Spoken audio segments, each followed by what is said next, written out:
বিয়ের জন্য মেয়ে দেখতে গেছি, পছন্দ হইছে। পরের দিন শুনি মেয়ে বয়ফ্রেন্ডের সাথে পালাইছে।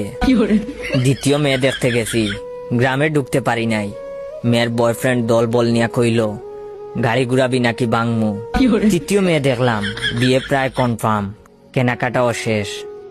বিয়ের আগের দিন মেয়ে ফোন দিয়া কইল বয়ফ্রেন্ডের লগে রাগারাগি করে বিয়েতে হা বলছি, এখন ঝগড়া মিটছে, আমাকে বিয়ে করলে করতে পারেন, তবে আমি চান্স পেলেই বাগবো।